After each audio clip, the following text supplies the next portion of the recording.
Alright, Thursday the 9th, just coming up to about 1:30. Celebrating good times here. Left a shop. The Disco King. Back on the 76 project, and try to get the rear bumper off today. Try to get the rad out. And then we'll move on from there. So first thing I'm going to work on is getting the rad out. So just about to get under the car, I'll get the trouble light and see how we attack that. I believe the rad comes out. The bolts I think are underneath the little protection piece underneath.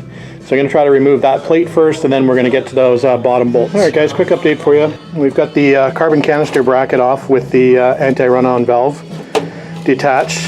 We've got the two bumper support brackets detached from the frame. That was fun. One of the bolts is seized in, so I have to get that out. And we've undone the two bolts from the radiator. So that should lift out now without an issue.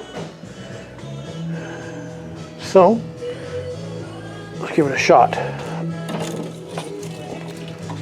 There we go.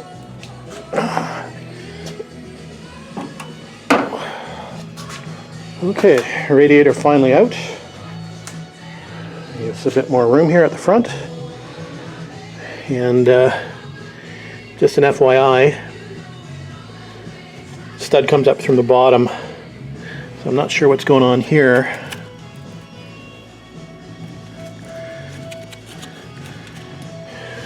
Anyway, no stud there, stud there. So I'm not sure if just that bolt is seized on the bottom, but anyway, it's in there pretty solidly. Anyway, we got it off, so that's all that's important. Anyway, still got to get that shield off. As I'd mentioned, there's one bolt that's stuck. Let me see if I can get that moving now. I got a little bit more access.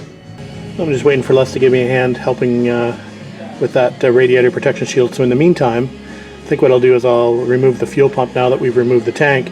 And I just wanted to point out that we have the ground strap here. So the ground strap will prevent you from getting the body off if you forget to do it, because the ground strap is attached to the engine block through one of the transmission bolts, then it attaches to the body, and then it attaches to the battery. So we're going to undo this bolt here that attaches the ground strap to the body, and we'll just let it hang down. And I've detached the fuel line here so we can just get the pump off the block fairly easy enough. Then we'll disconnect the fuel line. Well, further down we'll probably pull off that filter, since that's going to be garbage anyway. But as far as it coming free from the body, we're good to go there. We still need to do get this clutch line off of this little J clip here, and then that will be free to get the body off as well. So making progress.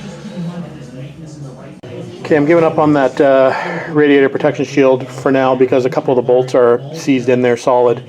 I don't need to get it off anyway to get the body off, so it'd probably be easier to work on it once the body is off the car, and we can tackle it then. So Les is working on some real work at the moment. He's just had a emergency order for some parts to be built up, fabricated, so I'm going to continue on.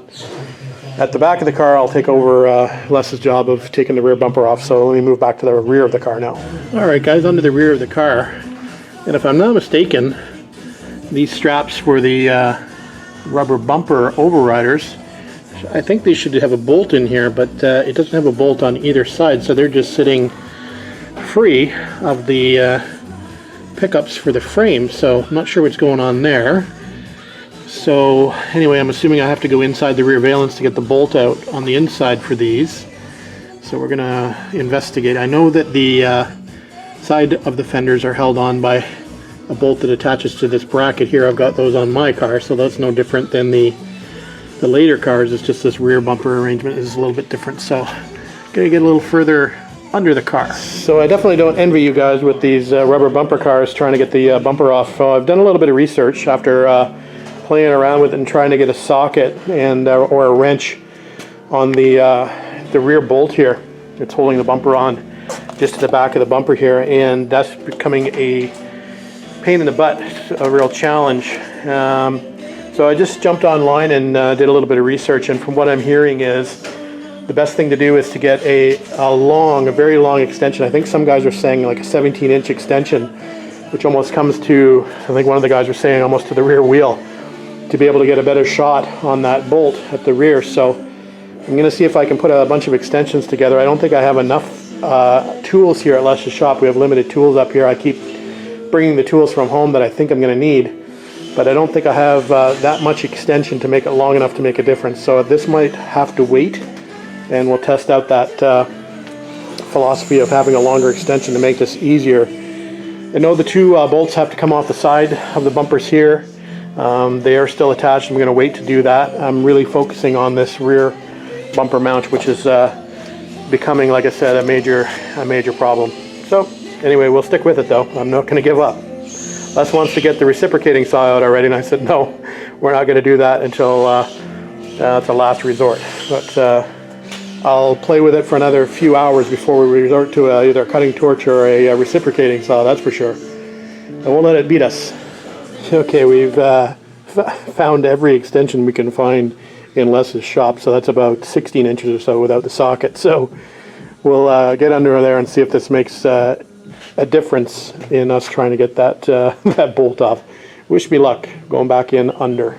All right, Dave 1, car none. Got one of the rear nuts off, and I'm just working on the passenger side. Pretty darn tight in there. Yeah, it's a difficult design, that's for sure. So anyway, we'll get back down there and we'll fight with the passenger side and see if I can be successful on that side. I can just imagine that was not too rusty back there, so but I can just imagine if that's rusted on and won't move, then you'd be into some serious trouble. So at least that was not too rusty. Anyway, let's move to the passenger side. All right, so I think it's about 6:30 or so, and that was an absolute test of patience. But it's off. So fortunately, we didn't have anything spinning on the inside, so that was a good thing. But these little nuts here on these studs here are the biggest pain in the butt that I've ever seen. So anyway, we're happy we got that off. We won. So there you go. Actually, the rear of the car looks pretty good. Pretty dark back here. And yeah, there's the bumperless TR6. What are you doing? Giving you some light. Oh. Cold out here. really cold. All right. So there we are. Bumperless TR6. So yeah, that was a struggle for sure. Anyway, we'll collect up all our tools. I think we're going to call it probably a night. Based on that success, we're going to pack up all of our tools, get that back organized, pack up all the bolts.